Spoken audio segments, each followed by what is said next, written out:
Hi everyone, I hope you all are enjoying your first week back in classes.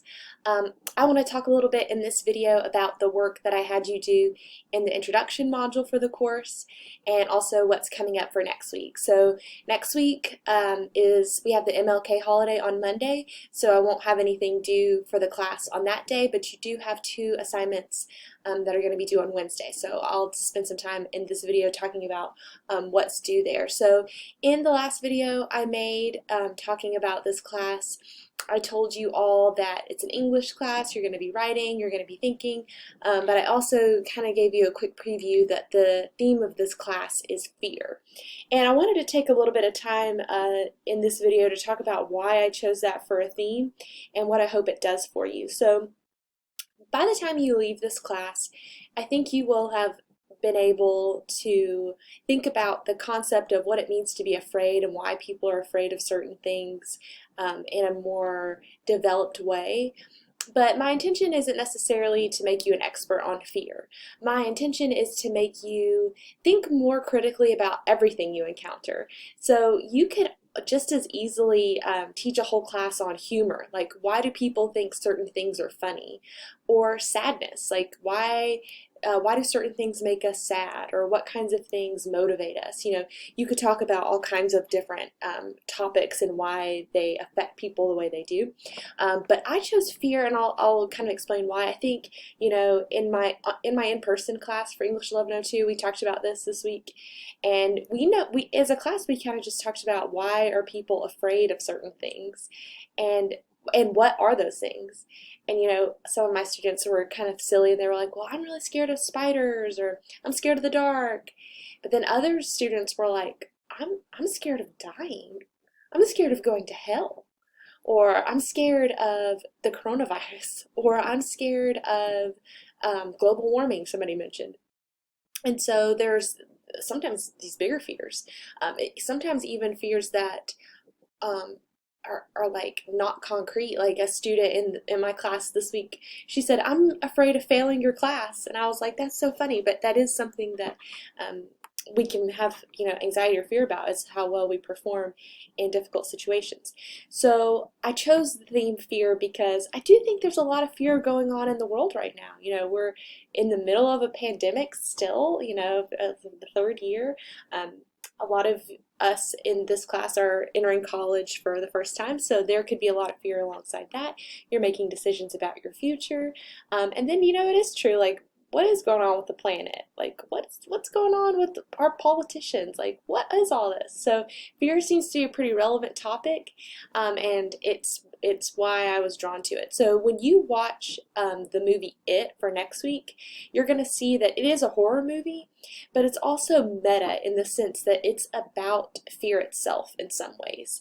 And it talks about where our fears come from and what causes them, and what to do about it, kind of thing. So that's why I picked that film, and that's why I picked this topic. I think it's really relevant. But like I said, my intention is not for you to leave this class and be a scholar on fear, but to be someone who thinks more critically about everything around you. And this is just our practice topic to be able to do that work. So I hope that makes sense.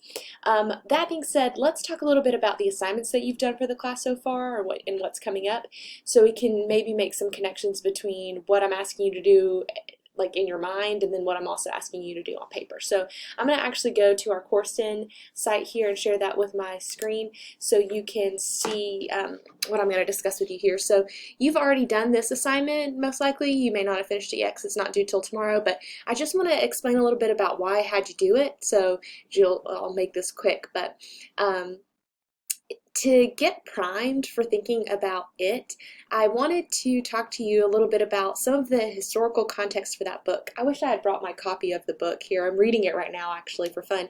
It's 1,200 pages. So the movie It is based on a book that's 1,200 pages by Stephen King, who you probably know who that is. He's a very, very popular author. He sells so many books, and he's written, I don't know, maybe like 30 books. He's written a lot, but It is one of his most popular. And it came out, in the 80s. So it's an older book. And what's interesting about that is if you looked at the article that I linked here, you'll see that there was another scary clown figure in real life that was active when Stephen King wrote this book. So Stephen King was inspired by this real life case. So if you don't know who John Wayne Gacy is, good, because he's a really creepy guy, but he's a really infamous serial killer. The article that's linked here talks about how he killed 33 people. He raped a lot of them. He buried them in his home. It's very disturbing, and I apologize for starting off disturbing. Like I said, this class gets less and less disturbing as we move forward. But this is this is a thing that happened, you know, and people are very confused by it. The clown element, to be clear, is that John Wayne Gacy was a serial killer, but he also worked for like kids' birthday parties, dressed up like a clown, and he went to kids' hospitals and stuff. He also managed KFC, which is like a really weird fun fact. But you know, he was a terrible, terrible guy. People were really afraid of him, and again, his you know real life moment inspired Stephen King and other kind of scary clown things. So that's why I wanted you to think about that here, because a lot of times we know people are scared of clowns, but we don't know why. And John Wayne Gacy's not the only reason why. You know, I can't wait to get into some more of your answers here about like why people are afraid of clowns, but some of the ones I've read so far are like you can't see their face, you don't really know what they're thinking or who they are, you know, so that kind of tells us as humans we like to know who we're talking to. We like to feel confident about our ability to read somebody's emotions. You know, it's kind of scary. You know, are you dealing with a psychopath here? Like, what are they actually feeling? Are they a threat to me in some way? So there's all kinds of different reasons to be afraid of clowns that don't have to do with John Wayne Gacy, but it's one of the cultural elements here that informs part of our fear of the clown figure. So that's why I had you do this assignment, was to think, okay, what's going on in real life? And then how does that affect the way I'm about to read this fictional film? So I'm going to actually scooch my screen back to what's due this week. Or I guess next week, what's due on Wednesday. So you can go just where I am here, which is under content. I'll have this link to the homepage too. But if you click Unit 1, let's go ahead and click Week 2, and you'll see that there is a discussion board here. So it's long what I've written, but that's why I want to take a second right now to talk to you about what I'm asking you to do and sort of explain these instructions.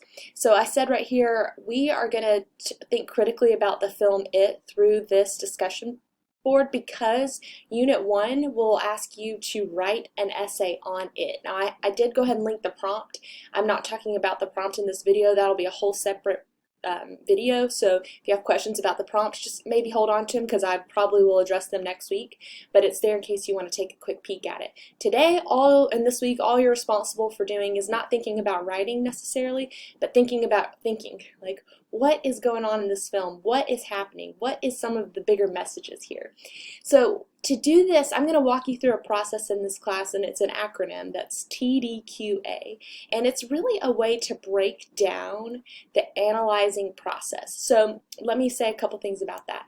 You know, a lot of times I just actually asked this in person this week in my 1102 class, and I was asking my students, why do we, before we even do this, like why would we do it? Why would we want to analyze a film? Or why would we want to read a book and try to analyze it? What's the point of fiction? And I had a lot of really good answers to that question, like what is the point of reading and thinking about fiction? But some of the strongest answers that I heard from my students were that reading fiction helps you to think about other people in a different way. Someone said it helps you think about their humanistic characteristics, and I thought that was a really nice way to say it, that you're thinking about how people operate in the world, how they come to think certain things, how they come to feel certain things. And you know, I told my class it's impossible to get away from being biased, no matter what that you have, and that doesn't mean you're a bad person, but like there's some internal, like for example, it can be in a good way. If I meet somebody that reminds me of my sister, who's my best friend, I would be like, oh, you remind me of my sister, you must be a great person because I love her. But that doesn't necessarily mean that they are, just because they remind me of my sister. Whereas if I meet someone who reminds me of somebody I don't like, there's plenty of those people. I'll just let them remain nameless. But I might be like, oh my gosh, they remind me of such and such. They get on my nerves so bad. So that can kind of happen in our lives where we quickly make judgments on people, and I'm not saying that this is, again, a bad thing, but it happens. And one way to kind of refine those skills and get along with people better and understand why people do certain things is to actually read fiction and watch film. You get to connect to characters, you get to kind of understand their motivations, protagonists and antagonists, so like the good guys and the bad guys, and I don't know, get a sense of who they are and what they're about. All that to say, I don't think it is like trying to ask us to empathize with John Wayne Gacy, because he was a criminal and a horrible person. And I had you listen to a song too. I forgot to mention that in the other discussion, that the author of the song says at the end of it, he says, I'm just like him. So that author of that song actually did kind of ask us to think like, yeah, John Wayne Gacy's crazy, but how are you crazy too? And that's like really a stressful question, right? I hope that we all are like, no, I'm not like John Wayne Gacy, but the artist of that song is like, but what secrets do you have under your floorboards, So it's not the same as like Killer Clown, but like what bad things do you have, It's kind of like that cast the first stone, like should you be judging other people, which is crazy to think about for a serial killer. So I'm not asking you to necessarily do that, but the song did ask us to like think about that in a weird way. It is going to do that in some ways, but it's actually going to ask us to think more about not Pennywise the clown, who you'll meet soon, but really the characters, like what do they do to overcome fear, and what causes the fears, and how do they cause fear for each other in some ways. So you'll see all that. But anyway, let me explain this discussion before I run out of time. I can only do a 15-minute video at a time with this recorder. So let me jump over here. So let me explain the acronym. And you'll get used to hearing this acronym a lot in this class, so if this discussion feels a little hard, don't worry, it's going to become easier. But what I want you to hear, especially that the word that may feel most unfamiliar to you, is this concept of a trope. And you can think about that in sort of the same way you might think about a theme or a topic, but it's a significant pattern that occurs in a text. So something that happens several times and seems to matter.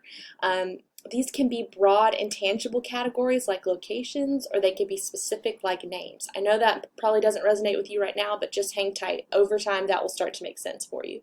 The other three acronyms, detail, should be pretty easy to kind of understand, but it's sort of like evidence. So something very specific that you might notice in a text. And that means a text, when I say text, I mean film, something you're reading. It could be an essay, it could be a book. It could be a piece of art and it's something you notice, like a color, it's just something very specific that you notice.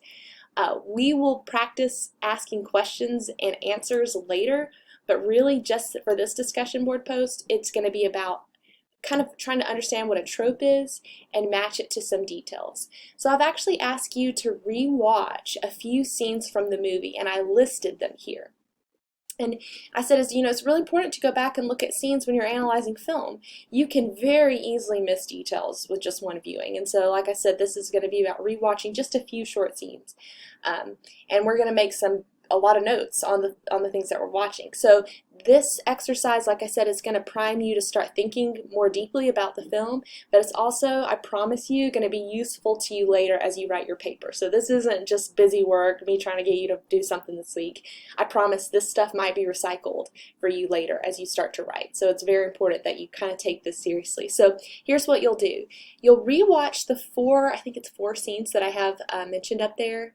And I just want you to write down 10 details per scene that you notice. 10 things you notice, things people said, facial expressions, it can be anything. You'll see I've modeled this here for you. I mean anything you see that you think might be kind of important. But then, this is the harder part. So after you write down the 10 details, I want you to choose one of the following tropes, and I've listed several of them, and I want you to explain, several options. Choose one and explain how some or all of your details represent that concept. You're going to write something like 75 to 150 words to explain which trope you see most evident and explain why. I gave a example of what I would do in this exercise just so you can kind of see, maybe get an idea of what it will look like. But that's what you're responsible for doing after watching the film this week. There's also a quiz linked here too. So I hope that all makes sense. Let me know if you have questions, and enjoy your long weekend.